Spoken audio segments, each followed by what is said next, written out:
What is BPA? BPA stands for bisphenol A, and that means that it has two phenyl rings. If you look at the structure, it's got two benzene rings with an OH coming off of it. That is a phenyl ring, and then it's going to connect the two phenyl rings with like a isopropanol tert-butyl kind of structure looking methyl group sort of weird thing in the middle. That makes BPA, bisphenol A. There are loads of different kinds of bisphenols, bisphenol S, bisphenol F, and they contain different sort of sulfoxides and fluorides and different funky weird ass things that in the class of bisphenols. Now, what are the uses of BPA in modern society? BPA is a plasticizing agent, means it is used inside of plastics. Plastics are polymers, and BPA is often part of these polymers. If you look at a polycarbonate plastic, where would you find a polycarbonate plastic? Water bottles, plastic water bottles for instance, they are polycarbonate plastics. Now, the structure of a polycarbonate plastic is a BPA molecule, or potentially if it's a BPA-free water bottle, you'll see why BPA-free things exist later on in the video.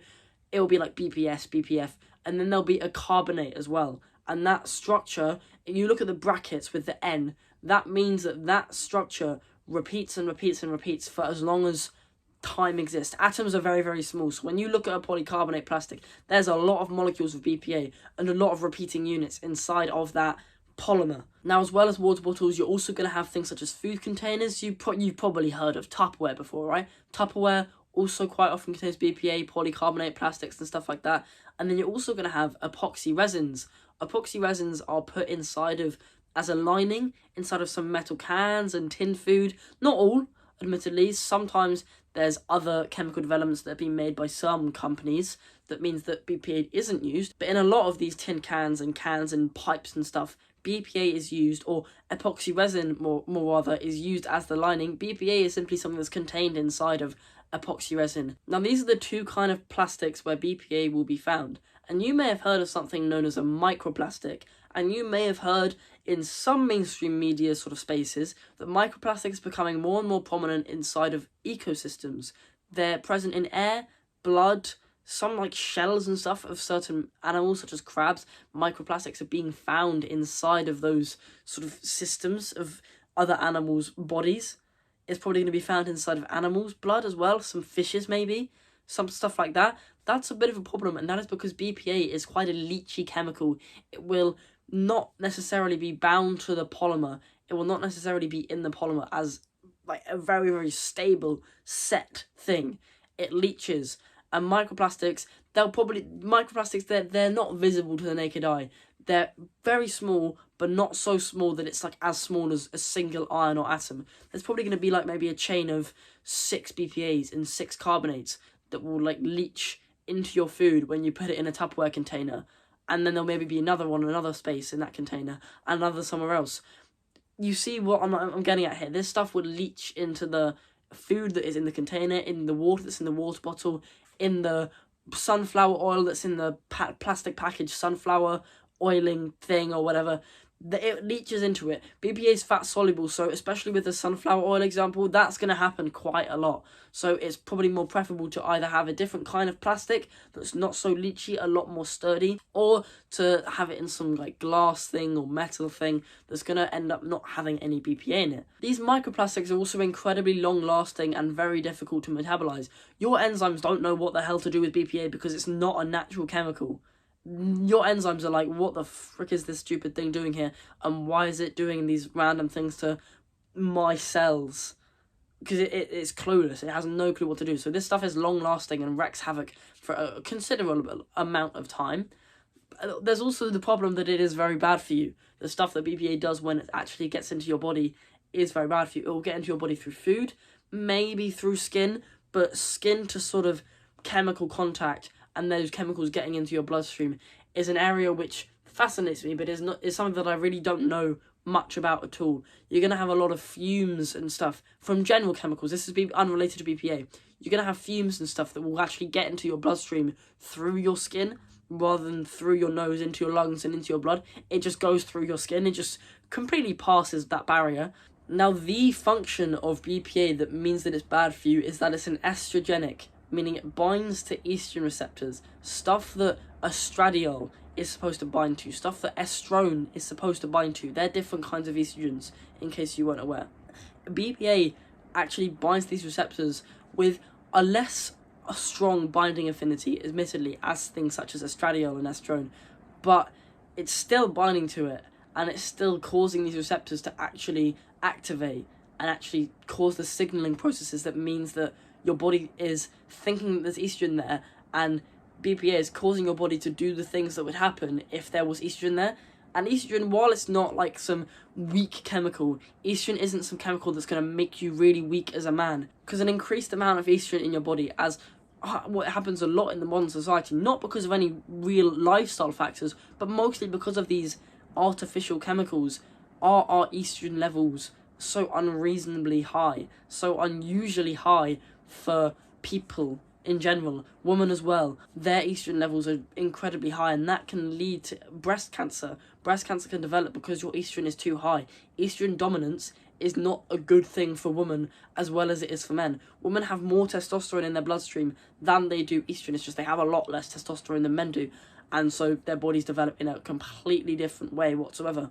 And a high amount of BPA that's binding to your receptors and in your bloodstream is going to make you weaker, because too much estrogen will do bad things to your body. You will have an increased body fat, less testosterone. Because estrogen is made from testosterone, the testosterone is going to stop, the production of testosterone is going to be switched off and turned off, because your body has been signaled there is a lot of estrogen in the body, so it's going to turn off testosterone in order to mitigate this, so you have less natural testosterone and less natural estrogen, but loads of random synthetic shit that's just randomly doing random stuff that you don't even know about. That's doing it to me, and that's doing it to you. It's hard to get rid of as well. I'm going to do some actionable tips at the end of the video, and this stuff is pretty difficult to completely eradicate from your life, and it's going to take a long time for that to actually happen, unless you just have the world at your fingertips and you can just spend money on whatever the hell you like, which is not what everyone is able to do. So I have to try and make the video for the majority of the people that are going to be watching this, which is going to be little things that you can do that don't require a hell ton of money spending for you to actually be able to improve your life. So why can BPA actually bind to estrogen receptors and do all of the things that that does?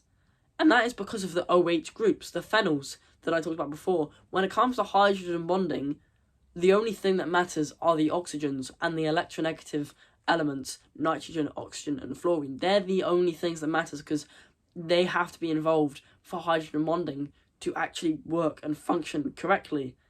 So you look at a molecule of estrogen, it's got an OH and then a benzene ring. That's quite similar to BPA, right?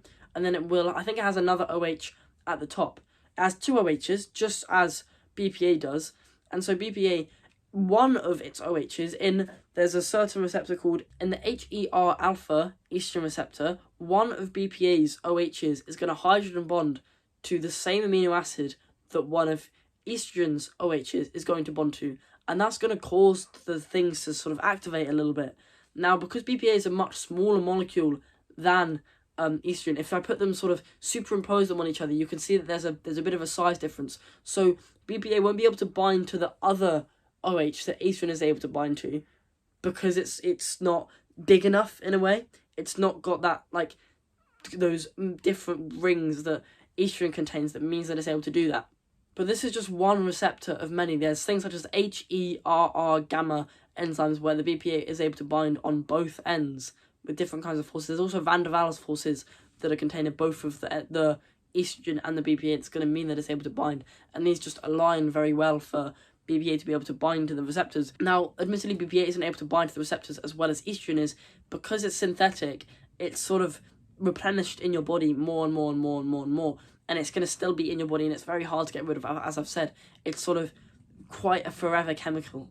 Microplastics are forever chemicals. But what does this BPA binding to the estrogen receptor actually do to your body? Surely in the modern age, having more estrogen, and in a world where being more manly and being more masculine is not necessarily seen as the best thing for you, surely having more estrogen might actually be a beneficial thing. That is not true, because too much of anything is very bad for you. You look at anabolic steroids, that is essentially too much testosterone.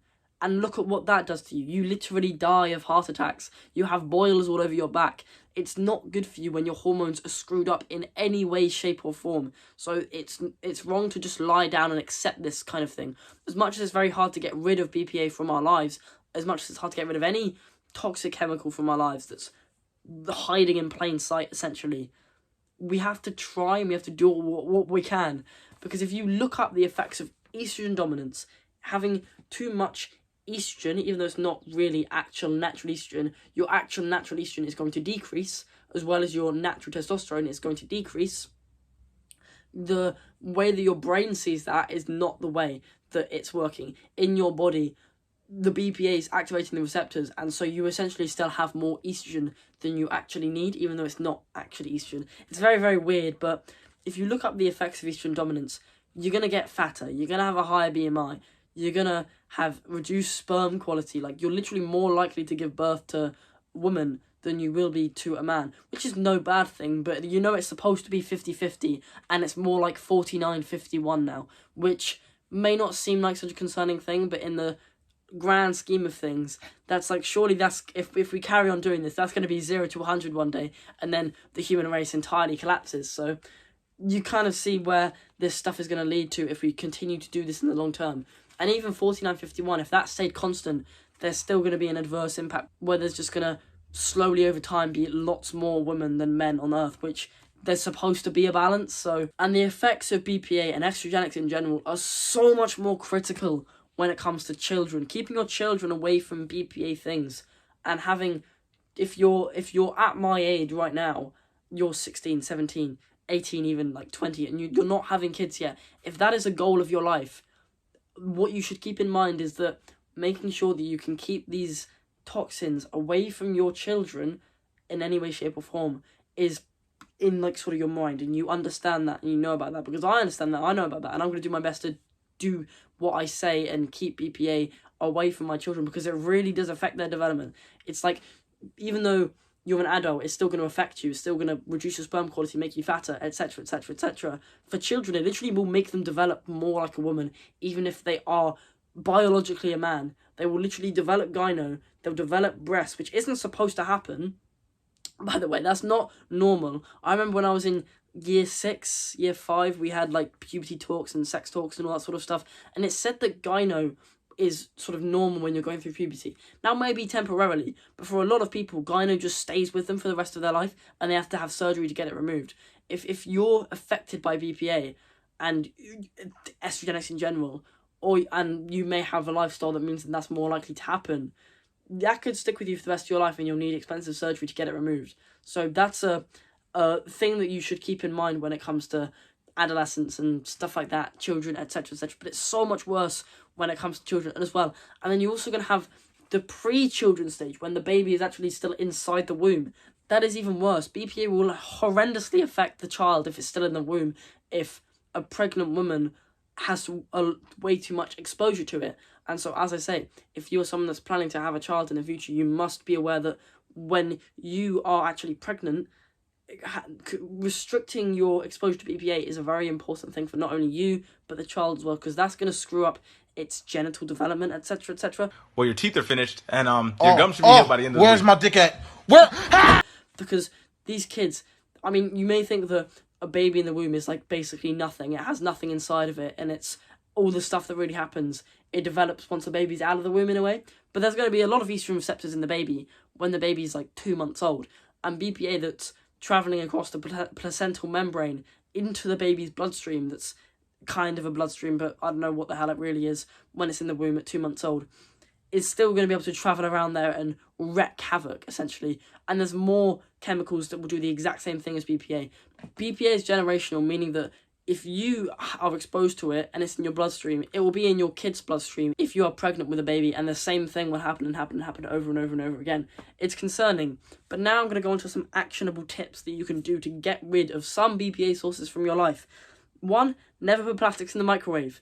Please, please, please never do this. If you're going to have some ready meal, that means that you're supposed to put it in a microwave for 9 minutes. Never ever do that, and just put it on the hob instead if it's a fridge meal or a frozen meal, and warm it up that way. That will be so much better for you, and the minutes that you spend a little longer doing it is really, really worth it. Trust me, never ever put plastics in the microwave, no matter whatever the hell you're doing. Another thing is to switch to a metal water bottle. I know I have a metal water bottle right here. I mean, I've had a lot of metal water bottles in the past. I often lose them because I'm not the most organised person, but having that for like, it's going to be 10 quid or less, maybe 7 quid or something, and you get to keep that if you're actually organised for the rest of your life. That is a very worthwhile cost instead of continuously using plastic water bottles with BPA inside of them. Plastic water bottles have a sell-by date because otherwise there'll be too much BPA in the water where it will actually be toxic. It will actually literally poison you. So that's a very concerning thing. And that makes you aware that this leaching stuff actually does happen. It's not just some chemical fad. As well as this, cutting out things such as fizzy drinks from your life will not only have the dietary benefits, but you'll also avoid having the epoxy resin BPA stuff leaching into the drink and then you drinking it and all that sort of stuff. Less tin food as well. Not all. Some tin food will be fine, and obviously if you need tin food because you didn't have time to cook or whatever, then that's a fine thing, but obviously just try to consume less of it. Now, there's unavoidable sources of BPA, such as water pipe coating. Water pipe coating, your water pipes may be coated with BPA, or epoxy resin, more rather, I should be more specific. That's a bit of an issue, but maybe replacing your water pipes or something can come with more time in the future when you have more money or something. I don't really know. Now, I also have a couple of stats and stuff here that are to do with BPA. One of them is 85% of Korean kids had a detectable level of BPA in their urine. And this is like 2-year-olds to 3-year-olds I'm talking about. That's before they've even developed when they're like 8, 9. So that's very concerning. You've also got, there was found that there's like 0.7 milligrams per kilogram of food, different types of food, things that are grown in Italy. 90% of BPA exposure comes from food, comes from stuff you ingest that's had BPA leached into it.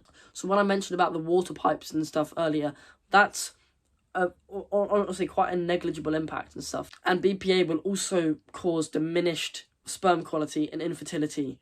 Someone did an experiment where they put BPA contaminated water inside of a fish tank, left it there for 7 days, cleaned all the water out so there was no more BPA, and the fish eventually all died out because by the end of the line, by the end of the generation, they were all infertile by the end.